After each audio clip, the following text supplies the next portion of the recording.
What is going on, you guys? It is your boy, Matt Talk Sports. Happy New Year. But is it really that happy? Because this is the last week of the regular season. It's week 18. It is. The best time of the year, the best time of the season goes by way too fast. We all know it. We're all accustomed to it by now. This isn't our first rodeo, but god damn it, week 18 stings more and more every year as the years continue to pass by.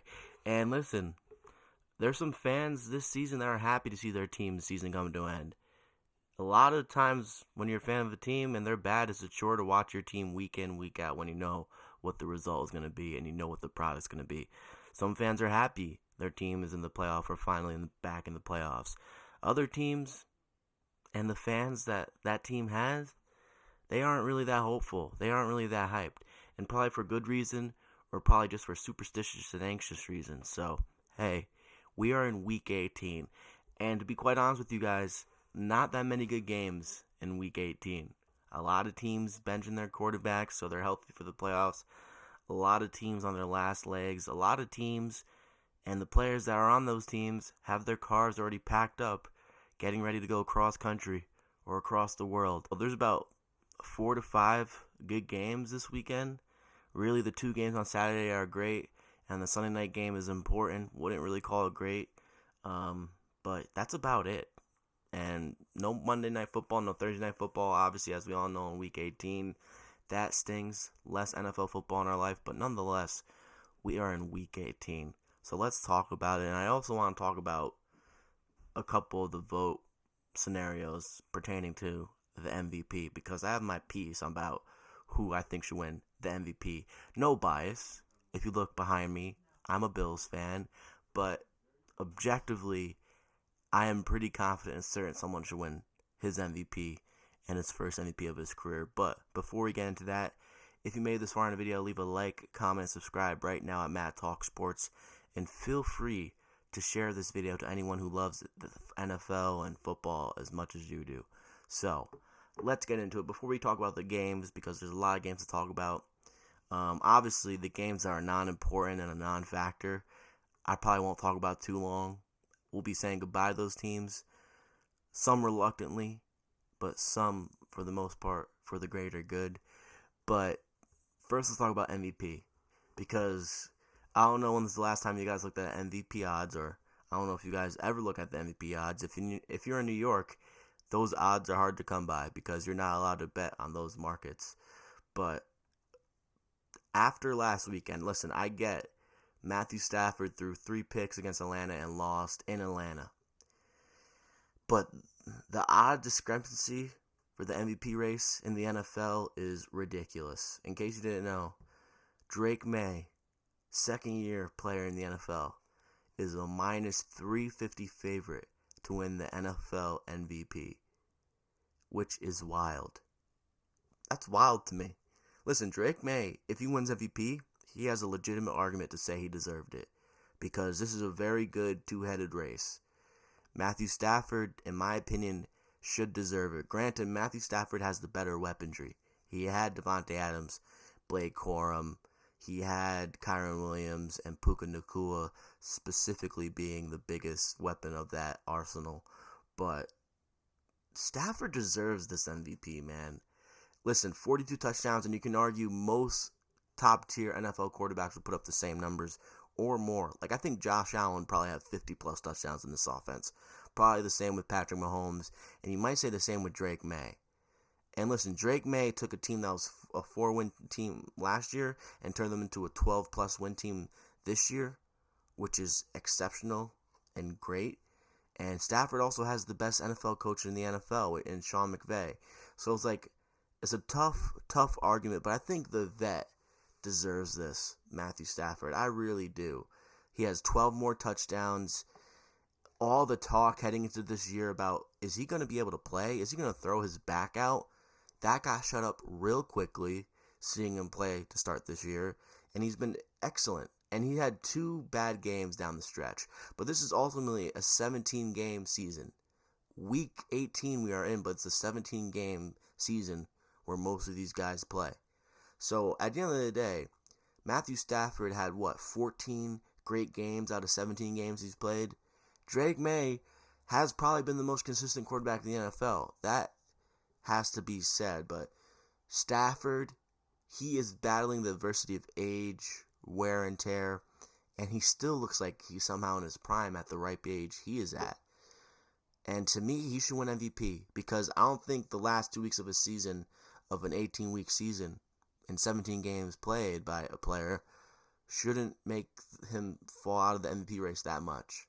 Now, if Drake May wins, he deserves to win it. Of course. He's been great this year. Unreal jump, unreal leap in year 2, especially with the heights he's taken this team, winning the AFC East and doing what they're going to do probably in the playoffs. But if I had a vote, my vote would be Stafford for MVP. I'll tell you that much.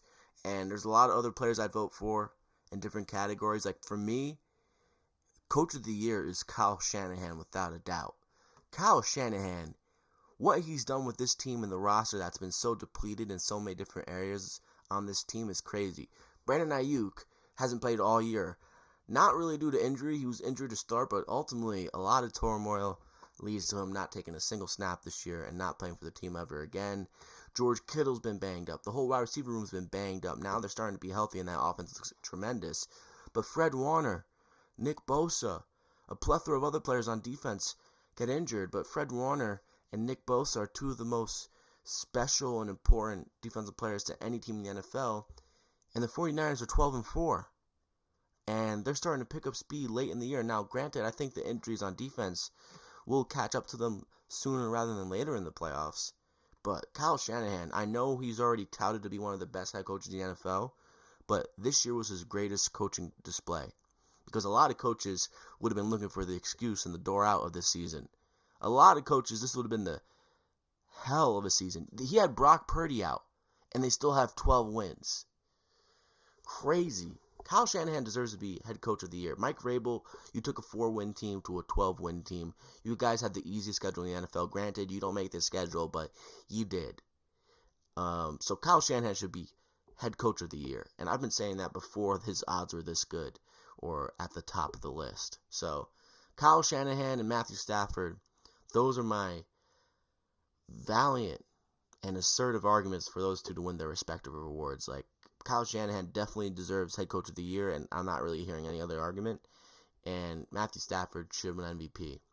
And a game against the Panthers and a game against the Falcons late in the year should have determined if he's going to win it or not, because he was pretty goddamn spectacular before those two games, in my opinion. So, that is it for my award talk. I'm sure next week, when we're talking about the playoffs, I need something else to talk about. I will give you guys my solidified award winners for this upcoming award season in the NFL. But, nonetheless, we are in Week 18. And let's cherish this last video of the regular season because there's a lot to talk about. There's a lot on the line. The stakes are large, and the first game we're going to talk about is Saturday, 4:30, on ESPN, on ABC, mind you. Troy Aikman, Joe Buck on the call, I believe. Well, they might be on the Seahawks 49ers game. That makes more sense. So there's probably going to be Dan Orlovsky and company on the 4:30 call. So, Panthers, first the Tampa Bay Bucks.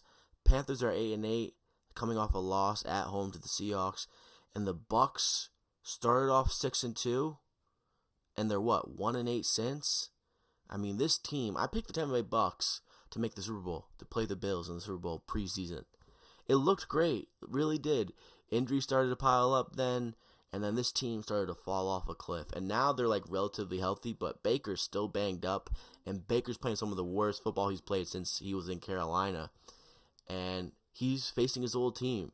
That means we're probably going to see a revengeful Baker Mayfield.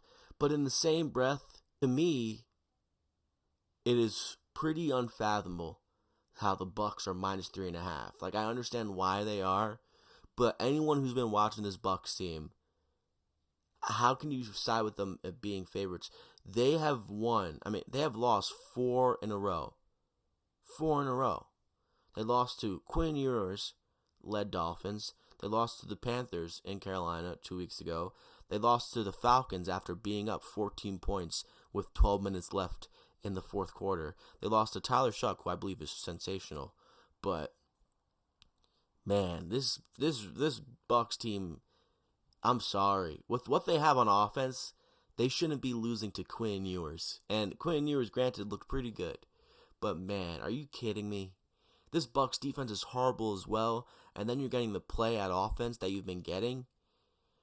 I don't know. This is a tough game to decipher. Because listen, Bucks defense is bad, and they have one of the best corners in the NFL out this week, Jamel Dean, who's been terrific, and they have Anthony Nelson out as well, defensive end / linebacker, who's a skyscraper. This is tough, man, and I hate to do this. I really do. I hate to do this.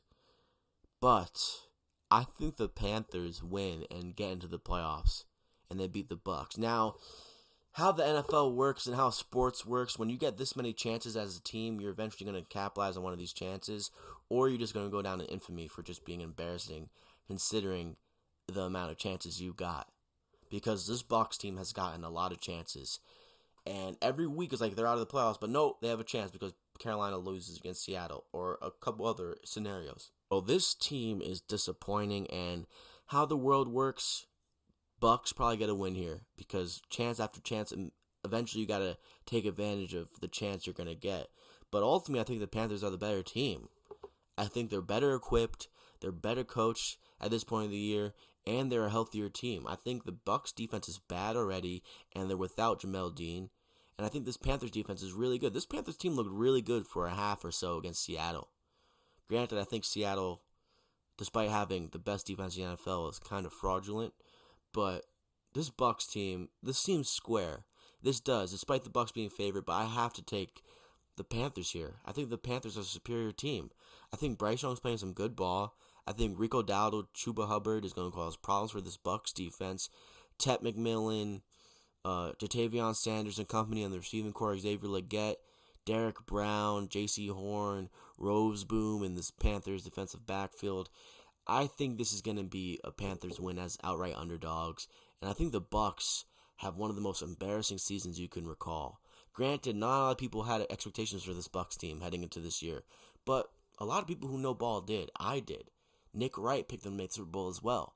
So it's like, this offense, you have Mike Evans, Emeka Egbuka, who was one of the best rookies to start the year, seemingly fall off a cliff.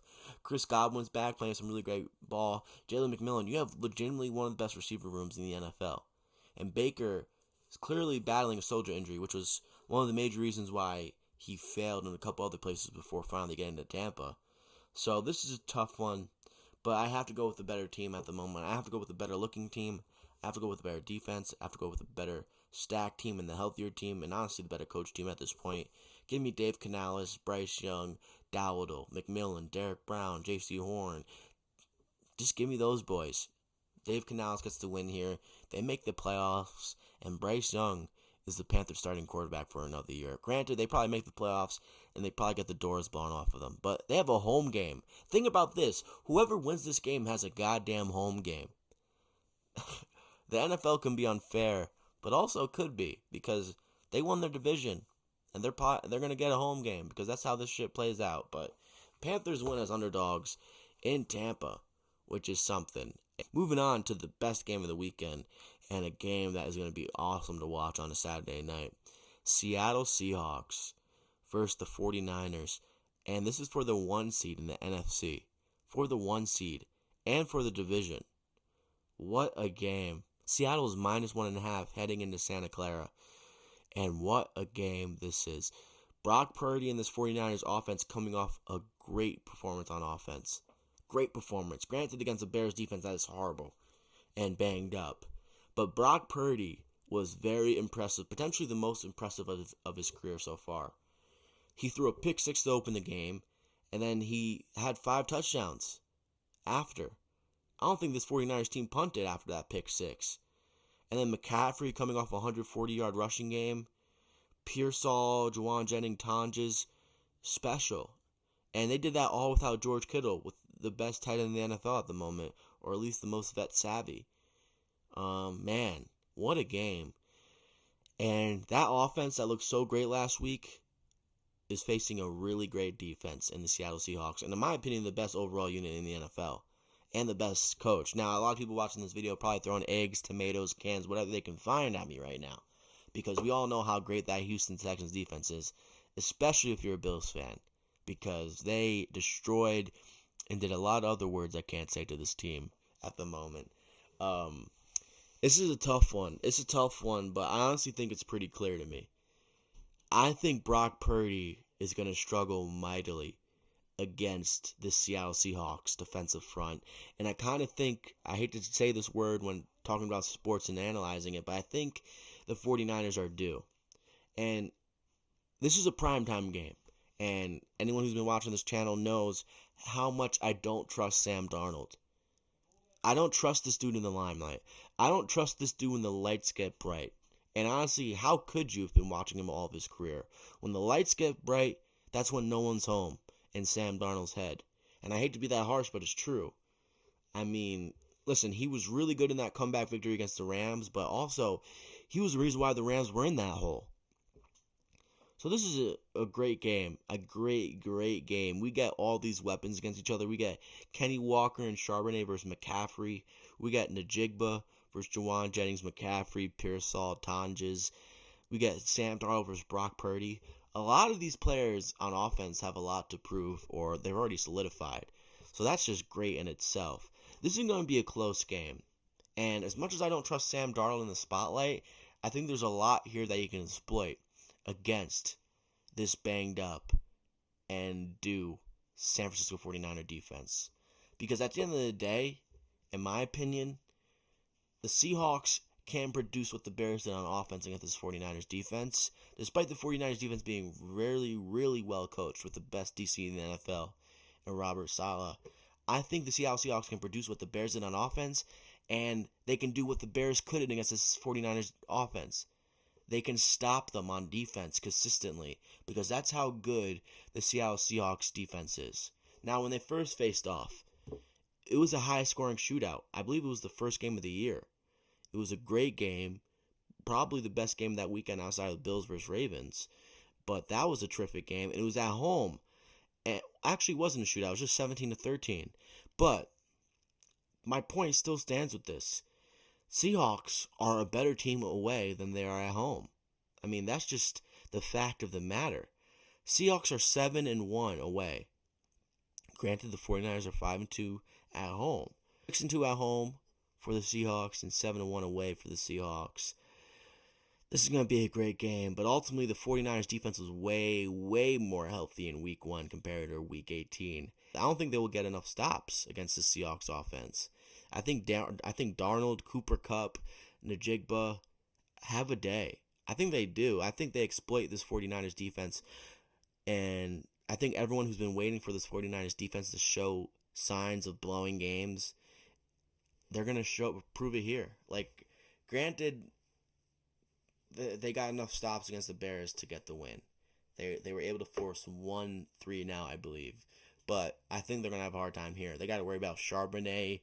They got to worry about Kenny Walker, Cooper Kupp, Njigba. I don't know if Torrey Horton's back, Rashid Shaheed. They have a lot to worry about here. Bardner, Arroyo. I mean, give me the Seahawks. They have the best unit on the field in the defense. And they got an offense that will exploit this banged up and vulnerable defense in the 49ers, despite how greatly coached they are. So give me the Seahawks. But this is a division game. These teams know each other better than anyone else in the NFL. They see each other twice a year, and this is the second time. So we're in for a good one. We're in for a great time. But ultimately, I think the Seahawks are the better unit here, and they do what needs to be done, and they exploit the 49ers for the flaws and adversities they have on defense. So if Seahawks win, they're in the number 1 seed in the NFC, and they win that division. So what a game. What a game. The NFC gets wrapped up on Saturday night, and we know who's officially in the playoffs heading into Sunday. So let's get into Sunday football. Sunday football. What a day. Not really, though, because, listen, the Bills play the Jets, and Josh Allen's probably not going to play because he needs some rest. He's going to take a knee to start the game or take 1 snap to start the game, and that's it. So I have to watch Mitchell Trubisky versus freaking Brady Cook. So listen, ultimately I'm grateful for that because the Bills made the playoffs, but now I have to wait a week to see this Bills team play for real and again, and it's in the biggest game of the year in the playoffs. So what a weekend, what a day of Sunday. But honestly, a lot of these games do not matter. They just don't. They don't matter. Really, they legitimately don't. A lot of these teams playing here are playing for positioning and seeding. Broncos and the Patriots are playing for the number one seed in the AFC. Except the Chargers, who are playing the Broncos, aren't playing Justin Herbert. And granted, the Patriots are playing Quinn Ewers. And if there were a team to blow a game as 12.5 favorites, it would be the Broncos. And granted, the Patriots struggle against the Dolphins. So, listen, let's get into it. Enough of me blabbing. Let's get into the games. These games are probably going to be quicker than usual because, like I said, not much to talk about. So, I'm curious about this game. Colts versus Texans. I'm pretty sure Philip Rivers isn't starting. I've been seeing because he's 104 yards away from moving up the all-time passing yards list, but I'm pretty sure he's not going to start. Because I saw the Kay Adams interview and he's like, I'm not going to get to it because if I did overcome Roethlisberger's passing yards record, it would be with an asterisk, which I disagree with. Dude, you came back after having 10 kids, you're 40 plus years old. Dude, you earned that. You should go get it, but a man has to have morals. A man has to live and die with their morals and their human compass. But nonetheless, Texans are in Houston facing the Colts led by Riley Leonard, I guess, not Phillip Rivers. No Sauce Gardner, no Anthony Richardson Jr., Derek Stingley is questionable for the Texans. Al-Shaair is questionable for the Texans. Rankin's questionable for the Texans. Lassiter and Brown, the offensive tackle, are questionable as well. I got to assume all those boys don't play because it's the last week of football. Rest up, rest easy, get healthy, and we move into the playoffs next week. It's not like a lot of the seeding in the AFC can change that much outside of the fight for the number one seed, in my opinion, unless I'm completely wrong. But even if those boys sit, I think the Texans win, but I think this is a close game. I do, especially if those boys sit. Like I think like Danielle Hunter, Will Anderson, all those boys are going to play, but the ones who are questionable should just sit, especially Stingley, Rankins, and Al-Shaair. But C.J. Stroud, Woody Marks, Nico Collins, everyone on the offense is going to play. And then Jonathan Taylor, Alex Pierce, Michael Pittman, Josh Downs, everyone on the Colts offense obviously going to play because it's the last game of the season for them, period. So give me the Texans to win this game. I think they're the better team overall, even with possibly Stingley and Lassiter and company sitting. But give me the Texans. They're the better coach team at the moment. And they have the better quarterback, and they have the most, I guess, consistent quarterback in terms of starting or not, even though C.J. Stroud was injured a good bit this year. Give me the Texans. Better defense, even with Lassiter and potentially Stingley sitting. And give me the Colts to cover, plus 10. Because I think this is going to be a close game, but the Texans edge it out. Because the Texans, they're already in the playoffs. They're not going to go the extra mile here. Anyway, well, as much as you want to get good momentum heading into the playoffs, you don't want to go the extra mile, potentially hurt one of your offensive players starting this week. So the Texans win that game, and they move to 12-5 heading into the playoffs.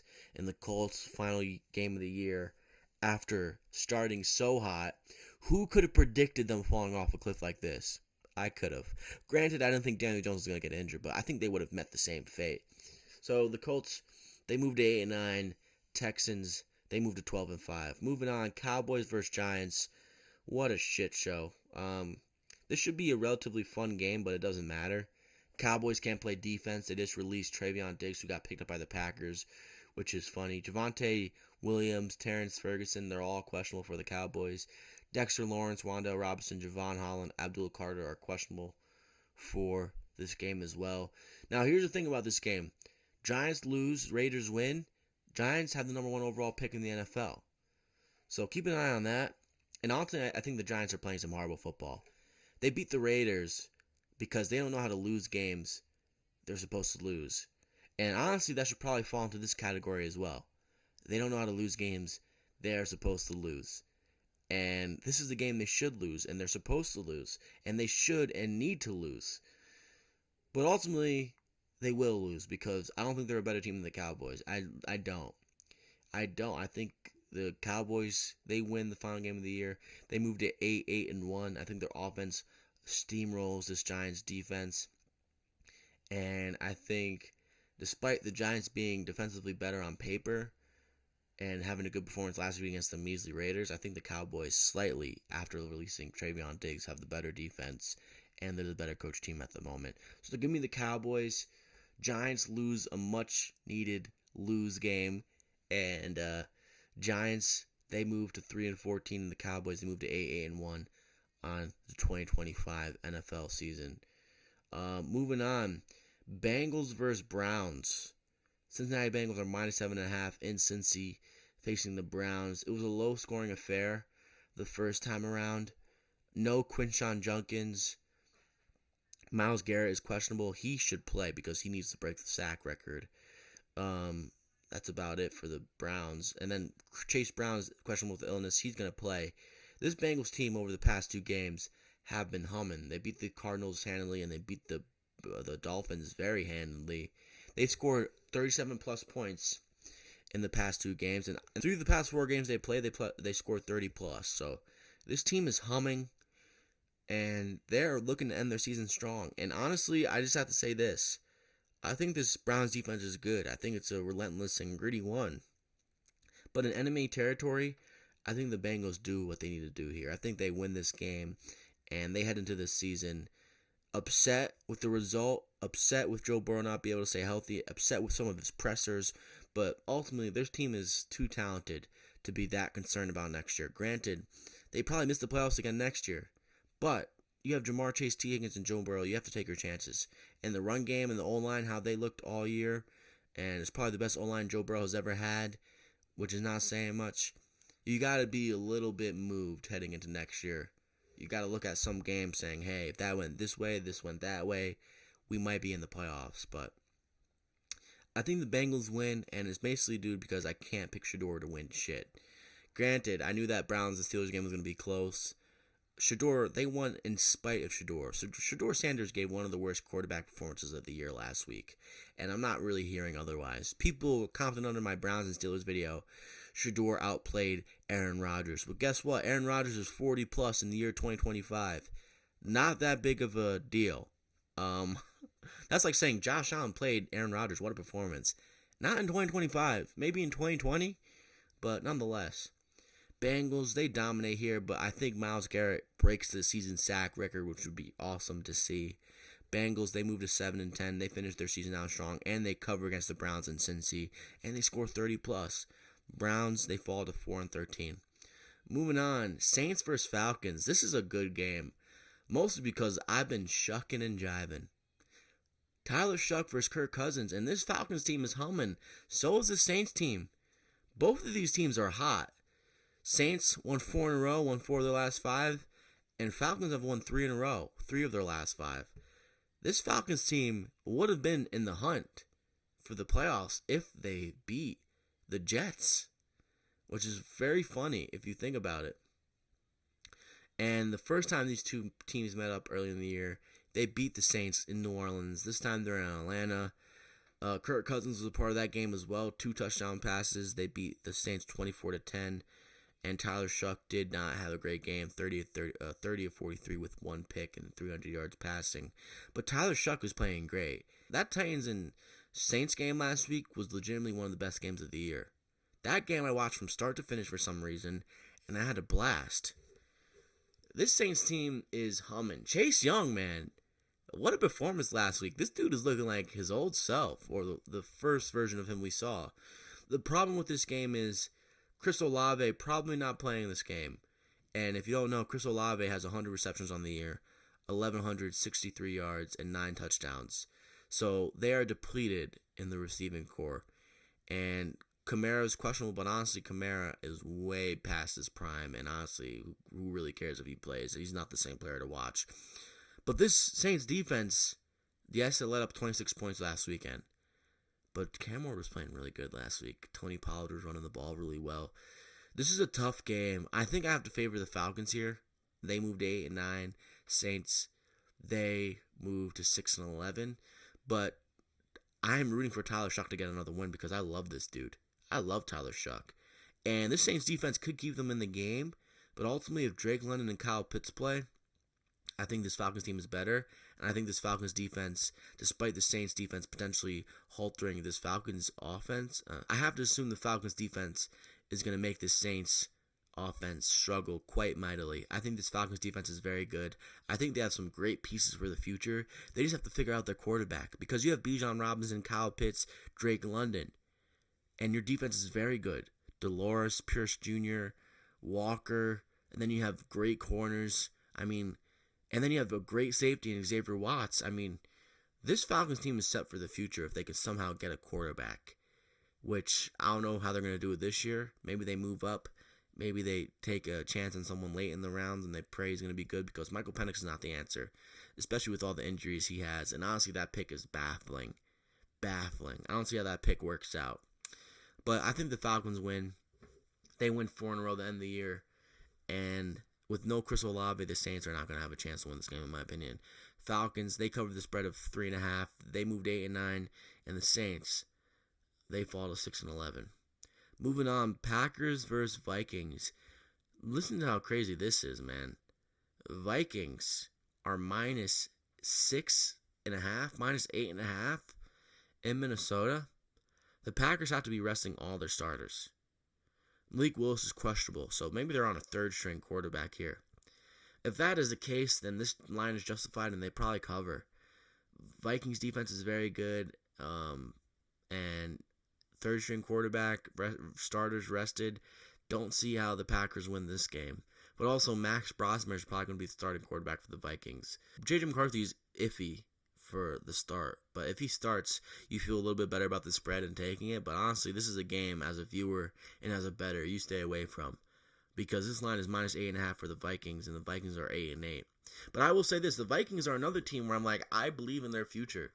J.J. McCarthy is a little mysterious to me, but also in the same breath, there are some qualities and intangibles that I like about J.J. McCarthy. His confidence, his ego, not too inflated, but he has a confidence radiating off of him that is really palpable watching it through the screen that you're watching those games through. Give me the Vikings. There's not much to talk about here. They cover. Packers are resting their starters, and they're probably going to have a 30-string starting quarterback starting. So, Vikings, they cover and win in Minnesota, and in a disastrous year for the Vikings, they finished 9-8. They're going to be very good next year and make the playoffs. I will bet money on that, or at least tell you guys confidently here that they will make the playoffs next year. Green Bay, they fall to 9-7-1. They just need to get healthy, but this has been a disaster of a year for them. Injuries and underperformance. So, no Micah Parsons for them heading into the playoffs means no good for me.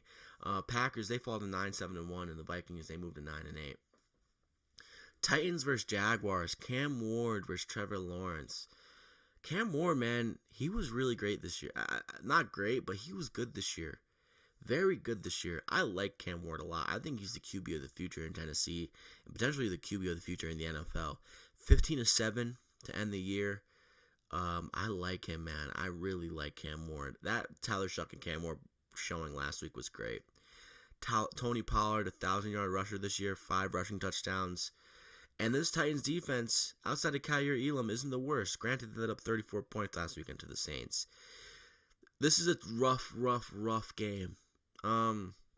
This is a division game, so I think it's going to be closer than usual. I think the Titans probably do cover plus 13.5. And the Jaguars, despite they could probably change their seeding, I think they play it safe here. And I think they don't try to go the extra mile. They're minus 13.5 favorites, and they very much could win by more. But I think the Titans cover. This is a divisional game. I think this is a close game. I think the Jags still win, though. And the Jags cap off a brilliant year. I picked this team to go 11-6, and they're probably going to finish 13-4, which is crazy. So, listen, at least I picked them to win their division. That's pretty awesome by me. I got to clap it up. Clap it up for me if you're watching right now in the point of the video. But, yeah, Jaguars. They moved to 13-4, but they don't cover the 13.5. Tennessee, they fall to 3-14, and there's some hope there, even though they need major improvements. You're probably not going to see true change in Tennessee until like year 4 of Cam Ward or year 3. Moving on to the 4 o'clock slate, let's get the Bills game out the way. Not a lot to talk about here. Kind of a lot to talk about here in the sense of Josh Allen probably not going to play the full game. He's probably going to do what he did last year in the last game of the season. Take the first snap of the game, keep up his starting streak, and he's going to leave after the first play of the game and get some rest, which is my preference because he's been hobbling and limping all over the place. But with that said, the Bills are still minus 7.5 with Mitchell Trubisky. And that's not due to the Bills and how special, quote-unquote, this team is. It's due to how disastrous and plague-like this Jets team is. The biggest question here is, if Aaron Glenn loses disastrously to this Bills team, with Mitchell Trubisky leading the forefront of the team, this has to be a one-and-done scenario from Aaron Glenn. Granted, I'm not the biggest believer in one-and-dones as a head coach, unless it's disastrous. And to me, it is disastrous. You're a defensive-minded head coach, and your defensive unit, throughout the entirety of 17 games they've played, has 0 interceptions. I don't think that's ever been done. And honestly, this could be the game where it happens if Josh Allen plays. I love Josh Allen. He only has 10 interceptions this year, but if there was ever a quarterback just to be like, fuck it, he would be that quarterback. But it's interesting, man. This Jets team is disastrous. You're plus 7.5 dogs against Mr. Trubisky, most likely. I assume James Cook and company are going to play on offense because ultimately, if you're a part of the receiving group of this Bills offense, you cannot take a seat because we need to figure some shit out. If Keon Coleman is a healthy and inactive this week, I'm going to be angry because Keon Coleman needs to figure some shit out. And listen, the player that we loved last year, loving cookies and all that shit, I love that meme, but the Bills win this game, and I'm confident in this Bills team. I really am. I'm kind of hoping we get the 7th seed so we can play the Patriots. We play them in New England, and we shut that team and that fan base up. But also the disastrous could happen, and something that would send shockwaves through my body is if the Bills play the Patriots in round 1 of the playoffs, and they lose to second-year Drake May, and not only that, Drake May wins MVP, and then somehow the Patriots go to the Super Bowl, that would be tragedy. That would be a tragedy. And I would be hurting myself. Not physically, but I would be hurting myself if that happened. That would be... I don't even want to think about that, because I'm confident the Bills beat the Patriots if we play them in the playoffs, which is most likely. But if we win, I don't think we play the Patriots unless... I don't know. I got to look at the playoff standings more. But the Bills win.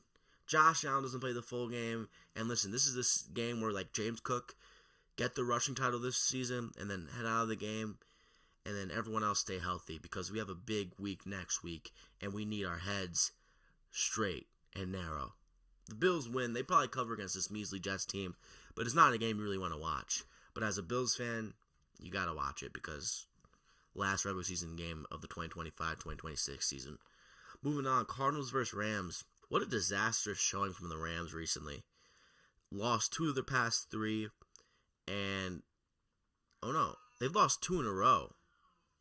The Rams have lost 2 in a row, but since November 30th, they lost to the Panthers, the Seahawks, which is excusable, but the Falcons.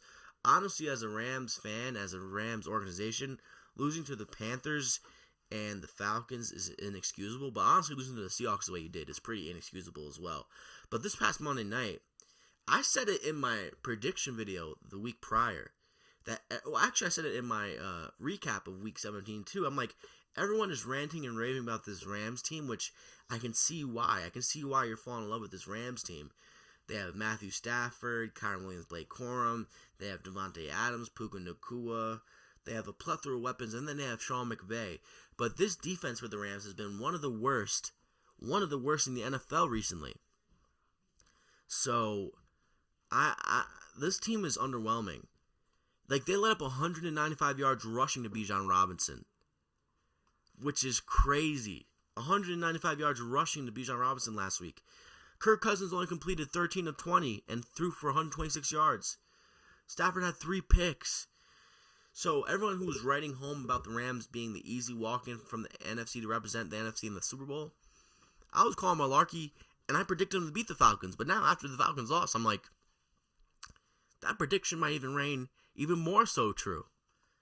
I can't really put my fingers on what's going on with this Rams team.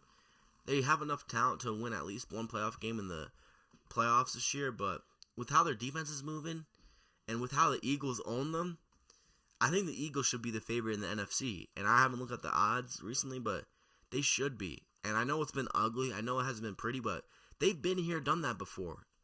They just won the Super Bowl. And they have the best defense, arguably, in the NFC outside of the Seahawks. Interesting. But anyway, the Rams are going to beat the shit out of the Cardinals. The Cardinals are just bad. They're just bad. Marvin Harrison Jr. barely getting any snaps. He looks like he's going to get traded. The last time these two teams played, the Rams beat them 45-17, and that was in Arizona. This time it's in LA. So the Rams, they beat the Cardinals. They move to 12-5. They get back on the board. Their losing streak ends. And the Cardinals, they fall to 3-14. Chargers versus Broncos. Trey Lance is getting the start. Justin Herbert is getting the rest that he deservedly needs. This is crazy to me. Crazy. Broncos should win this game. They should cover, but Broncos in games that they should win and they should blow out the opposing teams, they don't. And it's really bizarre. It's starking every time you watch them. And the Broncos are one of the most unimpressive teams I've ever seen. But also they are built well. They are a well-built unit on both sides. But I don't trust them at all. They're going to win this game. I don't know about covering. They should cover, but Trey Lance has looked good in some spots when he needed to come in. I know most of that was in the preseason, but I like what I saw from Trey Lance. Interesting game, but ultimately Broncos win because of no Justin Herbert, and the Broncos cover. But it would be funny to see Bo Nix and this Broncos team lose to Trey Lance and this Chargers team, but I don't think that's going to happen. Broncos win, they move to 14-3. The Chargers, they move to 11-6. Moving on, Chiefs versus Raiders. Oladokun gets the start, and wow. Chiefs. This is crazy. They're minus 5.5 in this game with Oladokun as their starting quarterback. And I don't even know if I'm pronouncing this poor dude's name right, but I'm not even going to bother to check. No disrespect to, I think, South Dakota State alum at quarterback. But I think the Raiders win this game. I think the Raiders, they move to 3-14. They fuck up their first overall pick chances. And the Chiefs, they're unmotivated. They've never been in a spot playing meaningless football. And they're in another spot this weekend, and they're going to lose. I think what we saw Thursday night on Christmas night a couple weeks ago is the most you're going to see out of this inspireless Chiefs team. I think the Raiders win this game. I think Geno Smith, Ashton Jeanty and company find a way to win here. Geno Smith is doubtful, so it is going to be Kenny Pickett. But I think Ashton Jeanty, and no Brock Bowers, no Max Crosby. So the Raiders are banged up. So this might be a complete miss by me. But how can I pick Oladokun here?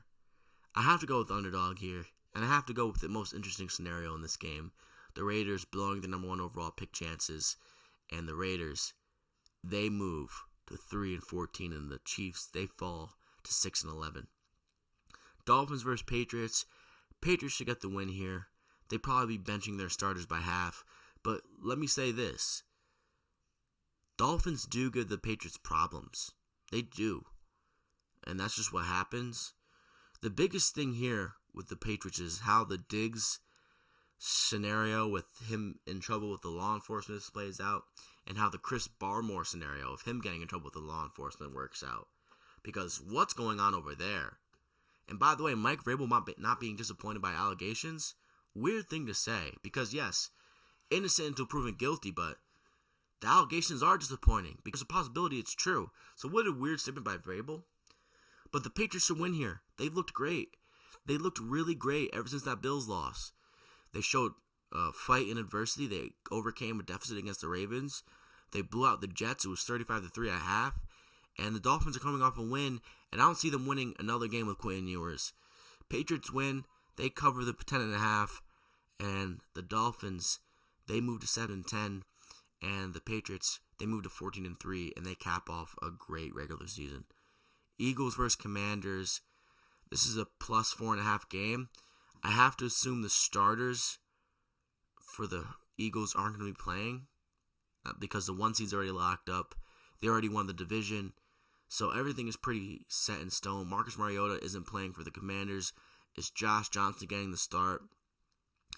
And this is weird because the Commanders are plus 185. Gotta assume these guys aren't playing the full game, and that's why this spread is so close, because how can you have this line that close with Josh Johnson at quarterback?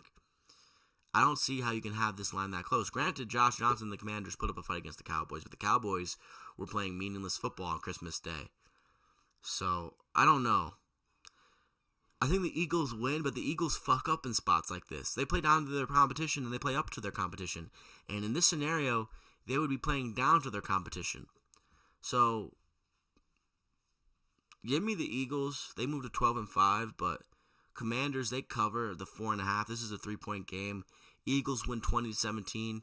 Maybe the starters for the Eagles play the first half, and then Commanders pull it close, and they end up losing or winning. But I think this is a 3-point game. So Commanders cover plus 4.5, but the Eagles win outright. They move to 12-5, and the Commanders, they end a nightmare of a season. They fall to 4-13. Lions versus Bears. This should be a fun one. Lions out of the playoffs, but they want to send the Bears into disarray heading into the playoffs. Not necessarily, but they want to see the Bears lose 2 in a row heading into the playoffs. The Bears have a horrible defense, and the first time we saw this game, it was one of the best performances from the Lions all year. The Lions beat the Bears 52-21 in the second game of the year. It was disgusting watching that game. And after that game, you're like, the Bears are going to miss the playoffs again. And they went on a great run. The Bears are 6-1 at home. This game is in Chicago. This game is outdoors, which isn't great if you're a Lions or Jared Goff fan, because we all know how his play looks outside, especially in the cold. Jared Goff has not looked good recently. Jared Goff, if you look at his stats, is really good. I mean, 33 of 7, but that Vikings game was disastrous. And this run game for the Lions does not look good at all. Their offensive line looks bad. The run game hasn't looked the same. The unique play calling this team is known for looks rudimentary and not the same since Ben Johnson's left, which was expected, but not to this measure. This is a weird game. Lions beat this team 52-21 last time out, and they're underdogs. To me, I have to do it. I have to bite. As much as this Lions team hasn't looked good, as much as this offensive line hasn't looked good, as much as Jahmyr Gibbs and this run offense that is known for being that, as much as this bully ball hasn't looked the same, as depleted as this Lions defense is, this is going to be a shootout. And I think the Lions, despite how weak they have looked offensively recently, they're not facing a good defense. In fact, they're facing one of the worst defenses in the NFL recently. This is a shootout, and we saw the Bears lose the shootout last week, and I think they lose another shootout this week. Giving the Lions to move on and win the final game of the regular season, they move to 9-8, and I think the Bears, they fall to 11-6, and they go out of the regular season losing 2 in a row, despite making the playoffs. I think this game is going to be a shootout, and I think the Lions win their last game of the season. They pull away in a shootout. Give me Gibbs, Goff, Sam Brown, and Jameson Williams, which is something I probably shouldn't be doing. But I don't trust this Bears defense at all, and I think they'll get exploited again this week. They got exploited against Purdy and company last week. Granted, they have the way better head coach and play calling over there in 49er country, but give me the Lions as outright underdogs here. Final game of the Week 18 slate. Final game of the regular season, and it's a big one. It's for the AFC North, Ravens versus Steelers. And the Ravens have been looking really good recently. If it wasn't for Harbaugh benching Derrick Henry on the last 2 drives of the game against the Patriots, this team might have already clinched the division. I mean, the Ravens looked really impressive last week. Apparently Lamar is starting this week, which is not great if you're a Ravens fan. Listen, you want Lamar healthy and playing. But if Lamar loses this game, oh boy. And we know how bad Lamar plays against the Steelers. For me, I will let Lamar have another week of rest and let Tyler Huntley play, because Tyler Huntley has looked good and capable in this Ravens team. Their 2 most impressive wins of the year come with Tyler Huntley at quarterback. And Tyler Huntley is doing things more consistently than Lamar Jackson was doing this year. Running the ball, being mobile, escaping the pocket, and utilizing the legs, which ultimately disrupts the defense, the opposing defense. Tyler Huntley in the last game he played against the Packers, 16 to 20, 170 yards passing, 1 touchdown. Derrick Henry had 36 carries, 216 yards, 4 touchdowns rushing. Tyler Huntley was great last week. Great. And this is a really, really interesting game. But ultimately, the Steelers don't have DK Metcalf, which legitimately makes this team that much worse. That much worse. DK Metcalf is kicking himself in the head for multiple reasons. One, for potentially taking his team out the playoffs, and two, waiving $45 million out of his contract due to him getting suspended. Kyle Van Noy is questionable. Raquan Smith is questionable, which might be for a good reason because he hasn't been good all year. Calvin Austin is questionable. Echols is questionable. TJ Watt is questionable for the Steelers. The Steelers play the Ravens well. This is going to be a hard-fought, low-scoring game. But with the Ravens, how they're playing, with how they're running the ball, I have to take the Ravens. Now, the Ravens have disappointed this year. They have lost games they should have won, and they have fucked up in the biggest spots. And this is the biggest spot of the year. Can they erase all the torture they've put their fans through this year with this win to get themselves in the playoffs, to give themselves a chance? I think they will. But, man, I'd be happy to see the Steelers win. And I think every other AFC team who's put in a spot to play the Steelers this year in the playoffs would be happy to see the Steelers win. Because the Steelers, we all know what the Steelers are going to do in the playoffs if they make it one and done. And I feel like the Ravens will be one and done in the playoffs. But it's less likely because you got to think about Derrick Henry and Lamar Jackson. So, despite how tough the Steelers play the Ravens, Steelers with no DK Metcalf extremely limits the Steelers' offense, and Aaron Rodgers is not playing good football. He had a horrible game last week against the Browns. Give me the Ravens. I think Derrick Henry has a monster day, and he runs like a horse. He gallops all over this Steelers defense. Ravens, they make the playoffs, and the Steelers miss the playoffs despite having a winning season. And they got to reevaluate things over there in Acrisure. Steelers, they fall to 9-8. They miss the playoffs. They don't win the AFC North. And the Ravens, despite a disastrous season, despite the injuries, despite the inconsistencies, despite the failures and big moments, they win the AFC North and they move to 9-8. So that is it for Week 18 and my picks and predictions. The final week of the regular season has come to a close, and man, cherish these weeks. Cherish this week. It might be uneventful, but the 3 to 4 games we get this week that are going to be good and meaningful, they're going to be great games because it's playoff football. There's 3 playoff games being played, and we're in Week 18 of the regular season, so that's awesome. So, quickly, here are all my picks and predictions for the following games of Week 18. I have the Panthers beating the Bucs in Tampa Bay. Give me McMillan to score a touchdown. I have the Seahawks going into Santa Clara and beating the 49ers to win the NFC and their division. Give me JSN to score a touchdown. I have the Bills beating the Jets with Mitchell Trubisky. Give me James Cook and 100-plus yards rushing for James Cook. Give me the Texans to win, but the Colts to cover the 10. Give me Jonathan Taylor to score a touchdown. I have the Cowboys beating the Giants in MetLife. Give me CeeDee Lamb to score a touchdown. I have the Bengals beating the Browns in Cincy and dominating them. Give me Jamar Chase to score a touchdown, maybe even 2. I have the Falcons beating the Saints without Chris Olave. Give me Bijan Robinson to score a touchdown. I have the Vikings covering and beating the Packers in Minnesota. Give me Justin Jefferson to score a touchdown. I have the Jaguars beating the Titans, but the Titans covering plus 13.5. Give me Gunnar Helm to score a touchdown. I have the Rams blowing out the Cardinals in LA. Give me Puka Nacua to score a touchdown. I have the Broncos beating the Chargers, but the Chargers covering somehow. Give me Courtland Sutton to score a touchdown. I have the Raiders beating the Chiefs in Las Vegas despite all the injuries and people on IR they have. Give me Ashton Jeanty to score a touchdown. I have the Patriots beating the Dolphins and blowing them out. Give me Diggs to score a touchdown. I have the Commanders covering plus 4.5 with the Eagles winning. Give me A.J. Brown to score a touchdown. I have the Lions heading into Chicago and beating the Bears to make the Bears lose 2 in a row heading into the playoffs. Give me Amon-Ra St. Brown if he plays to score a touchdown. If he doesn't, give me Gibbs to score a touchdown. And then the final game of the Week 18 regular season, give me the Ravens to beat the Steelers in Acrisure. And give me Derrick Henry to score a touchdown. So that is it for Week 18 and my picks and predictions. That is the last week of the NFL regular season, and what a journey. I started this channel on August 27th, and it's been a wild run. Listen, 34 subscribers. I'm going to keep getting better. This community is going to keep building, and I can't wait for my channel to get more buzz. I can't wait for more people to start watching my videos because I have a feeling we're going to start building something special here. So, that is it for my Week 18 picks and predictions, and that is the last regular season week we are covering. You're going to see me Thursday, Friday morning, or Friday afternoon, and that is playoff football. We're talking playoff football, and I might even throw in some college football playoff talk in there as well. So that is it for your boy Matt Talk Sports. If you made this far in the video, leave a like, comment, subscribe right now at Matt Talk Sports. Follow me everywhere at Matt Talk Sports, Instagram, TikTok, and Twitter. And subscribe right now, like I said, at Matt Talk Sports. But if you like film content, follow me everywhere at Matt Talks Films, Instagram, TikTok, and Twitter.